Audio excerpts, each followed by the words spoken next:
Welcome, everyone. Today we're going to talk about Muslims reaching the Americas before Christopher Columbus did. And this time, I put a timer on because I don't want to miss out on knowing the time. And okay, basically, we're going to talk about a lot of things that I already discussed on social media. On social media, this entire series actually received more than 4 million views. And so I guess, that could really tell us that you find this really interesting. And basically, I want to dive deeper into some things. Like, I'm not going to repeat the things I've said on social media, only like maybe really interesting things for the people who haven't watched it on my social media. But I really want to dive deeper into some of the sources I haven't heard about, maybe some other stories that came to light. Because actually, when I posted it, it was also kind of funny because a lot of you came with more knowledge. Now, not a lot of you, but anyways, some people did. And that really helped me also deepen the research. I have to say, it's so interesting because whenever I research something and I post it, then there's like all these people who come with like knowledge from their ancestors, and then they're able to give me insight that I would not be able to get from some of these books. Of course, that sometimes means that it's not possible for me to verify always, but I will definitely tell you if it's something that, was like family knowledge from people or when it's something that I read in a book. Basically, in the series that I do on my social media, you already had access to basically all the professors and experts who have written about this. And so like people constantly like to ask like, okay, what should I do? What should I read? I'm like, yo, you could literally watch the first video and you'll have an entire list of people you could like research, or you could check out their books. But okay, anyways, that wasn't good enough for everyone. So what I'm going to tell you in this series, in this podcast, is actually how did I get to this topic? I'm going to tell you about a timeline of Muslims who reached the Americas. So like all these type of like explorers from not just like Arabs, it's like from South Europe, like Cordoba, Spain, the Ottoman Empire, Chinese Muslims, and even I'll tell you something about like not Muslims, but ancient Egypt, because I think it's so interesting. And honestly, what I'm gonna tell you is so juicy. Like, I was like laughing when I started researching this topic more because it's just insane when you find out what I'm gonna tell you. This is so like what a buzz I'm building around it. Anyways, I'm going to tell you a lot about Columbus and his lives because also right after I posted this topic, I got like there was like news published that was very relevant to this topic. I didn't choose to make a video about it at that time, but I'm really happy that I can talk about it now during the podcast because it is very interesting. Yeah, it is interesting actually. Okay, anyways, and then I'll also go through the books, which there's like all these professors and experts I've mentioned, right, in that first video that I posted. And basically, I've been through some of those books. Not everything was available to me. Some things I did manage to find out online, or I managed to find, articles that would reference these books. And I do want to give a few side notes about some of these authors who have research this further. Okay, and I'll also tell you about the upcoming series where I'll talk about, more topics related to this topic because I think it's too big, but we're going to find out. Maybe I'll just talk for like half an hour and then it'll be done in half an hour. I hope not. But okay, anyways, we're going to talk about why am I discussing this topic? Well, what I think is really important about this entire, field of research is that it clearly has been hidden from the world. Okay. That's one thing that I find it's outrageous. Okay. Like knowledge should be shared freely. It should be shared to educate people. But what you can see with knowledge like this, that it has been censored with the aim of, I think, oppressing people and also maintaining a false narrative about people.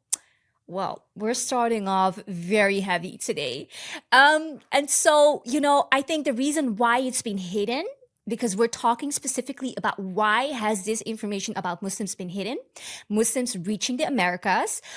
I think it is because it doesn't fit the narrative that's being painted about Muslims, first of all, being super uneducated, Muslims being super extreme, and basically, Western powers being super civilized and very educated. Because this story actually proves the opposite.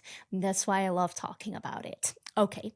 Anyways, how did I get to it? Someone actually messaged me on Instagram, like a girl I talk to sometimes, about just topics like related to Muslims who have done incredible things. And she said to me, hey, I read an article. Do you think this is interesting to look further into? Because I don't know if it's true. And at that time, I did think like, what? When I read it, I didn't even doubt it for a second because like I've already been doing like 30 days. At that time, I'd already been doing 30 days of influential Muslim women. And so I could tell, there's a lot of knowledge that clearly Muslims are not being told. And I mean, me growing up in the West, it was also stuff that I really couldn't have imagined because I didn't really grow up in an environment where people talked like very proudly about Muslims. It was actually the opposite. Not to like trash anyone, but it's like, I guess I grew up in the 9/11 era. And so it was a bit dangerous to be a Muslim at that time in Europe. And like, I'd get warned, like people around me, like just be careful. And, as a child, you kind of just accept what people tell you. And then I was obviously exposed to like European school system. I was exposed to European media for like a long time. If you watch my previous podcast, the first podcast, you know that since the year I was born, 1989, there's actually been a very strong campaign against Muslims, especially the country I'm from, because my first podcast is about, media.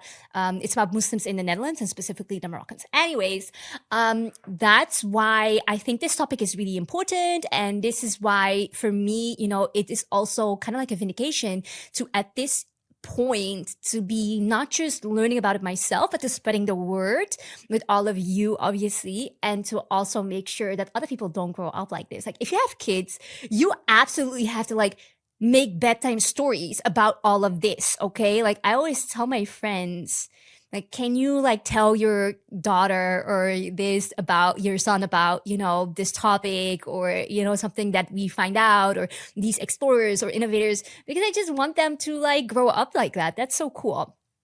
Okay, anyways, we're gonna get to one of the most important things. So we're gonna get to the timeline of explorers and specifically Muslim explorers, okay? And I do have some side notes about why it's extra important for all of us to know these stories, okay? Because these aren't the stories that are going to be quoted in researches by the experts I'm going to mention or the professors. They tend to leave out these stories, okay? And that's because they would say this is not something for us verifiable. And it could be because they don't speak Arabic. It could be because they don't have access to the stories, but it could also be because they're trying to paint a picture that these Arabic sources or Muslim like intellectuals and like incredible people, that they are not trustworthy. But I'm going to make a case for you why you should think differently about that, okay?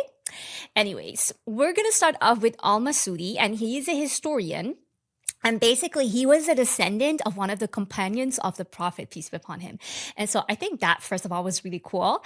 And he was born and educated in Baghdad. And like, I also have roots in Baghdad. Well, not Baghdad, but Iraq in general. So, I do feel a little bit connected to this story. No, I'm kidding. I don't really know much about my background in Baghdad or like Iraq. Anyways, he was he wrote about history. And like, one of the most interesting stories that he talked about was about this Muslim explorer. His name was Kash ibn Said ibn Aswad, and he was from Cordoba. And what's cool about this story is that, he sailed from Cordoba and then he crossed the Atlantic to a place that was called the Unknown Land.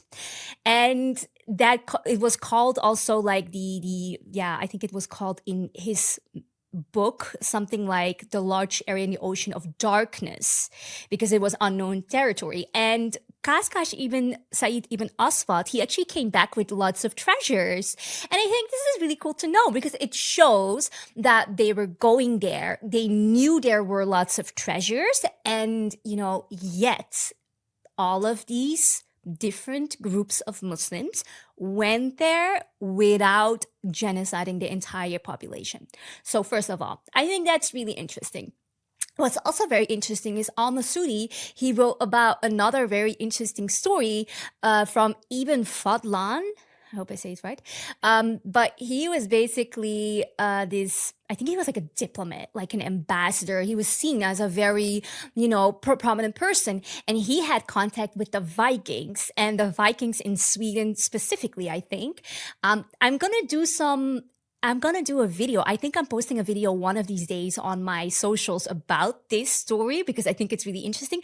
But I mean, it's really worth also doing a podcast about it because it's really interesting, Like, what's cool, I guess, is like the civilization amongst the Vikings was not necessarily very high at that time, but there is actually proof that some of them converted to Islam.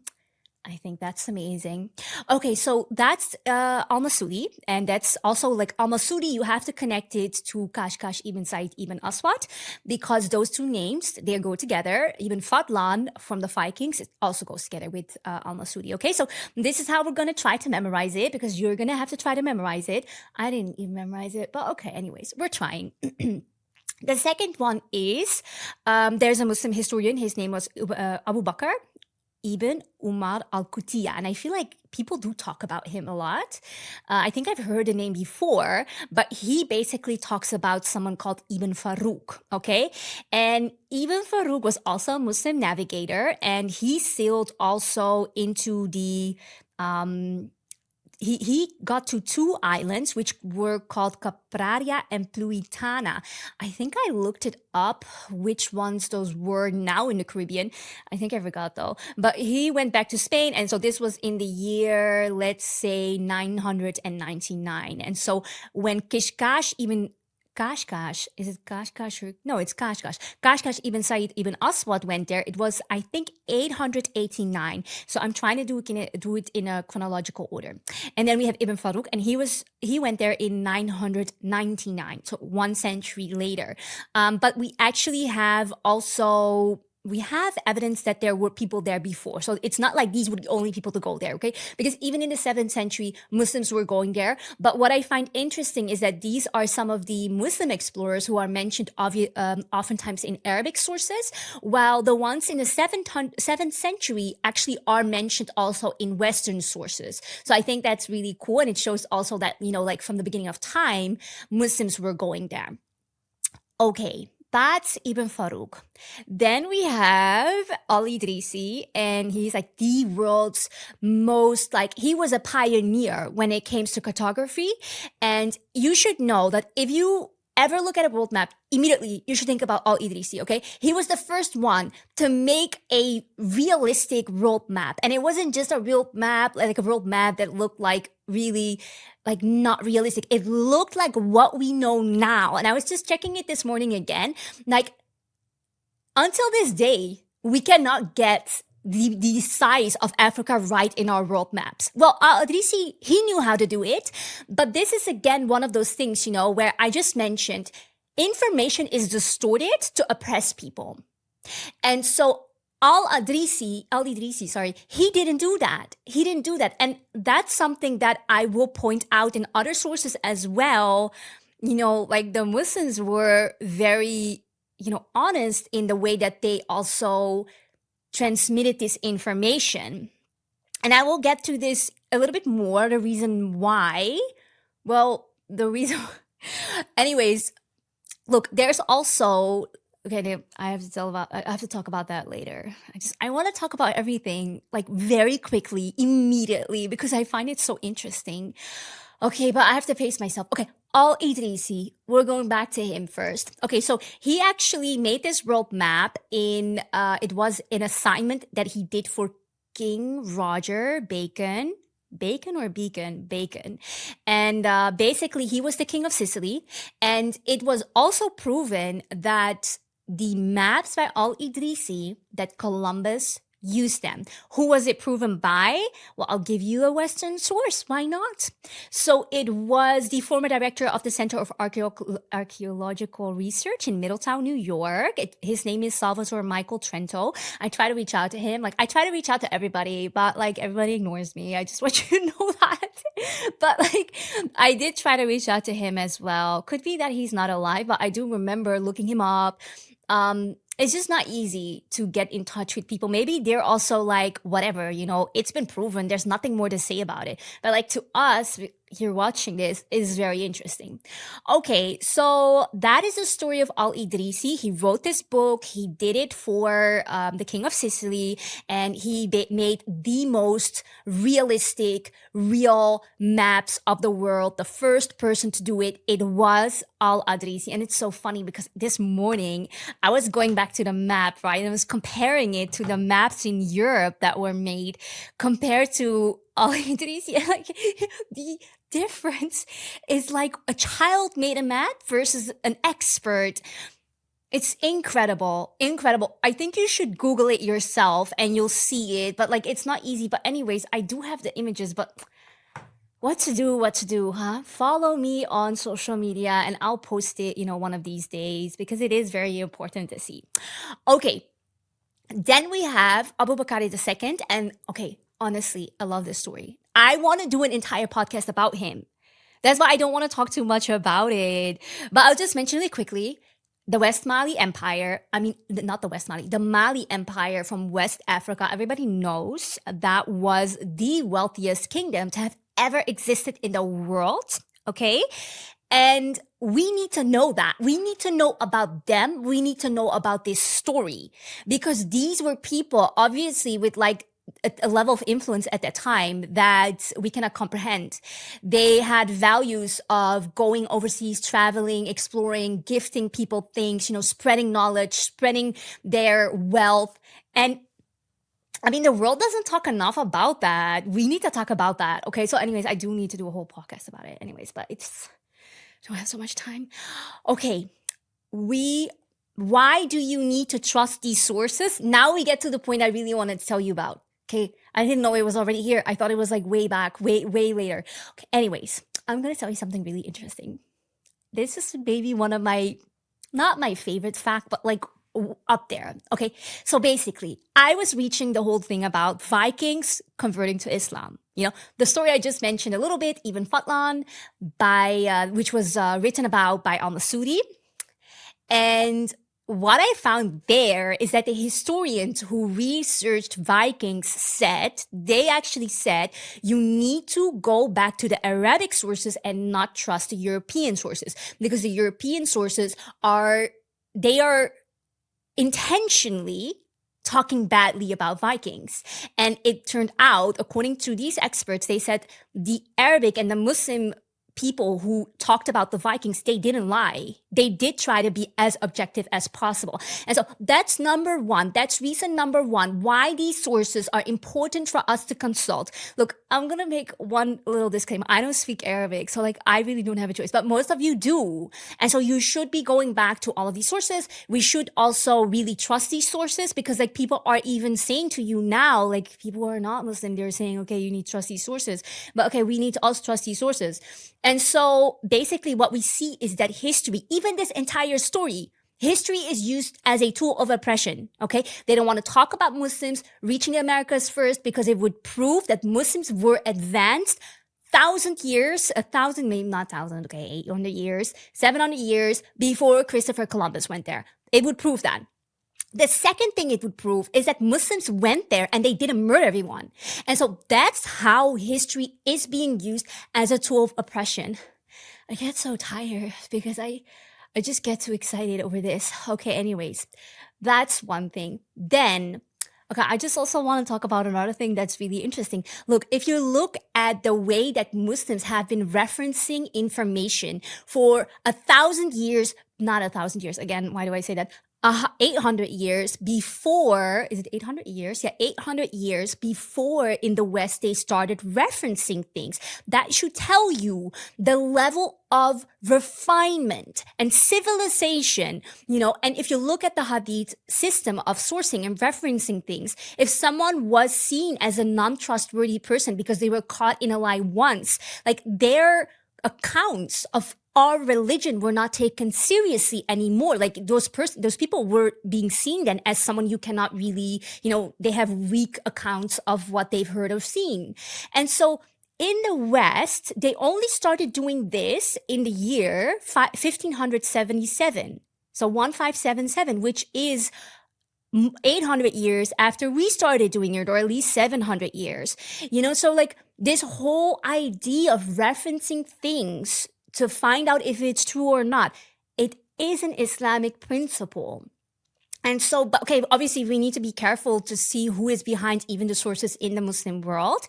But a lot of these people like Al-Masudi and Al-Idrisi, they have written books, and those books have been preserved. I think someone told me that the book, I think by Al-Idrisi or Al-Masudi, is actually in the museum in Qatar, which I think is so amazing. And then here in UAE, I know that in the Mohammed bin Rashid library, there's also loads of things from all these people. Like I remember I went there and it was like Avicenna is there. I think Al-Masudi, things of his are there. Al-Haytham from like optics, the father of optics. Some of his books and stuff are there. So like, we really need to go out there and explore because it's amazing. Okay, now we're gonna get to something amazing. Oh no, we have 9 minutes left. Basically, I have to go to the airport after this. Like my luggage is over there, but I'm just recording this right now for you because that's how much I care about this story. Okay, so we have 9 minutes. And there is something I really want to talk about because it's so cool. Okay, it's about the ancient Egyptians. Okay, the ancient Egyptians. In my video, one of the videos, I talked about how several people went there. One of them were the ancient Egyptians. Okay, obviously this is not Muslim glory, but Egypt is a Muslim country nowadays. And so I do want to include it because I think it's so interesting. Basically, I presented some ideas. I think at the time I mentioned how at the time of the pharaohs, or like even the pharaohs themselves, were buried with ships that were strong enough to make the trip to the Americas. Okay, the reason why I mention it specifically is because this Eurocentric type of history likes to talk about, countries in North Africa, the Middle East, as if they didn't have the knowledge to go to the Americas. Like only Europeans had the knowledge, according to them. Okay, anyways, these ships that were found, they were made of papyrus. And there was actually a researcher he was in the past, like, I don't know, even a few decades ago. He actually did this research where he recreated the ships that were found with the pharaohs, and they were made of papyrus. Papyrus, I don't know if you say it like that, papyrus, like, I don't know. Anyways, you know what I mean, I hope. And those ships, they were able to cross the Atlantic. That's what they found. So they were like, everybody who's trying to debunk it saying like, oh no, the Egyptians could have never gone there because they didn't have the ships. They didn't have like the knowledge to create any ships to go there. It's not true, okay? They could. Okay, anyways, what's really funny about this story though? Okay, listen, when I posted this clip, a lot of people responded. To my video and they started saying to me, they found cocaine on the mummies. Multiple people started saying they found cocaine on the mummies. I was like, why are people trolling with me? That's so weird. Like, why would you say such a weird thing? And I just ignored it. I didn't even respond to these people because I was like, so annoying. But then at some point, I actually thought, let me just look into it. Like, let me just look into maybe they're seeing something that I just don't know, or maybe it means something else. Yo, they literally found cocaine on ancient Egyptians who were mummies. And so we have their bodies intact and they found cocaine on them because apparently they were doing cocaine. I cannot. This is such a crazy story. Anyways, this is the University of California who has found this out. Okay, for those of you who are looking for Western sources. But anyways, I don't think anyone has ever spoken about this. they were doing cocaine. Okay. Look, the thing is, this has been found like a while ago, but then initially people were trying to say it's not true. Maybe they were like me. I don't know. It just sounded weird. Okay. And so they were saying, but they were saying weird things as well. Cause they were saying, when your body decomposes, it naturally makes some type of chemical that, tests for the same as cocaine, which is weird. That's not true. Come on.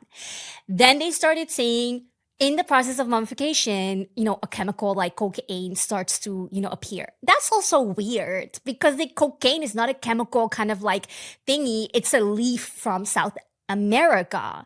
And so, you have to understand if the mummies were found in cocaine, that would have proven that they actually reached the Americas. They found it was true, y'all. Look, another thing is like they started saying, no, the researchers might have had cocaine on them and it spilled on the mummies. It's not true. They found it's true. There's cocaine on the mummies. I sound crazy when I say it. Even when I hear myself, I'm like, you sound crazy. But anyways, this is the thing. It's been proven by University of California. Okay, I'm not making this up. But also, we're already at the point we know, people went there. Thor Heyerdahl, so he is the one who did the research on the ships. He already proved that the pharaohs had the ships, first of all, that were strong enough to go there. And so, it's not at all like they didn't have the innovation, they didn't have the materials, they had it all. Basically, they were going there to get cocaine. That's crazy. Okay, anyways, I mean, I have, this is something I cannot change it. Okay, I cannot change this. Let me give you a few other things. Like, I feel like this really is the highlight of this whole podcast because it doesn't get crazy. Everything that comes now is like a buzzkill compared to this information. I should have put it at the end. Okay, let me see. How long do I have left? 4 minutes. Okay, anyways. Okay, so one thing I think is really cool. Someone on Instagram, I think he has like 9 kids. He told me that he talks about my content with his kids to teach them. And he asked me to mention a specific thing because, okay, basically, I don't know if you know this, but I didn't say this in my series on social media. There's more than 500 places in the Americas named after Muslim places and cities and words, okay? And some of them are Mecca, some of them are Medina. Okay, so like that's very obvious, but there's also some that are a little bit less obvious. But one that he thought was really cool is Tallahassee. Tallahassee, I think it is. Ooh, I forgot to write down the translation. Ooh, okay, anyways, I need to talk about it in the next episode because basically some of them really are obvious, like Mecca, Medina, but some of them are a little bit difficult. Like for me, at least, as a non-Arabic speaker, I don't really hear it myself, to be honest. Like I cannot. I do know like one of the other ones because I wrote it down. That's how I know is one of the other cities is Muhammad. But it's like written very different. And this is like all over America, but also Canada, by the way. Yeah. Someone said to me, like multiple people have said it. Okay. And this is, I couldn't verify it, but they said California was named after the caliphate. I was like, I love it, but I cannot find the research. Okay. So that's a bit unfortunate. I also have a lot of the Indian tribes names that supposedly are based on Arabic. But I want to do an entire session, an entire podcast on this topic. So I will talk about it next time, inshallah. And I will then also take all of these things with me and make sure I have the right translations. Okay, it is now the end of the podcast, almost the first part. So there's going to be 2 parts because I'm going to talk about the topic of Muslims reaching the Americas in 2 podcasts, which is like 1 hour in total. And I just need to do like a proper goodbye this time because last time, obviously, I didn't know it was the end because I was talking so much and it turned out that I was just way over time. Anyways, I just want to thank you for watching this and I hope you enjoyed it. You're always free to give me feedback about like things you want to hear and, things that or things that you think are interesting to look at. And I'll, inshallah, will try to do my best to also look into it. I really am happy to do this. Make sure to subscribe, please, because basically I am just like very new with YouTube and you need like 1,000 subscribers before actually you can make money off YouTube. I just want you to know that. And so please, help me out because I would love to do this as a day job. Well, yeah, I would, like not nonstop because it's very tiring. And like honestly, you don't know how much work I put into researching all of this. It's like I'm back in school. But do subscribe, do comment, do share it with your friends and whoever you think is interested in this. And also tell your kids, obviously, tell your parents so they can also feel like, oh, this is so amazing. Like I remember telling my dad about the story. He was like so quiet listening to this. And I just was like, oh, I could tell he was like so interested. When I told my mom this story, she was like, you gotta be careful. Like, you gotta fear for your life. Because I told her, like, I'm gonna talk about this online. And she was like, this is a really bad idea. But basically, I also received some death threats over this. I don't know if y'all know this, but I received death threats when I was started posting about this, like multiple. And specifically one about Mexico. I posted a video about how Muslims were in Mexico before, the Portuguese came, when the Spaniards, and basically the people were like fuming. They wanted to like unalive me for that information. For my own mental health, I had to archive the video. I couldn't take it anymore. Anyways, that's my life, okay? But yeah, definitely subscribe. Make sure to sign up for the e-learning course if you also want to become a public speaker like me who works internationally. I'm on my way to Poland, but just stopping to do this session with you. I'm gonna continue with part 2, but obviously I'm gonna post it 1 week later to make my life more bearable and I don't have to like post something of an hour every week. Okay, thank you for watching and see you soon. Thank you for tuning into Muslim Glory. If you enjoyed today's episode, don't forget to subscribe to my channel so you will never miss out on new content. If you want to amplify your voice and share your story, please sign up for my Speak Out course to kickstart your journey as a confident public speaker and content creator who can spread the word. Just head over to www.speakoutcourse.com to learn more. And remember, I'll be back with another informative episode, inshallah, celebrating Muslim glory.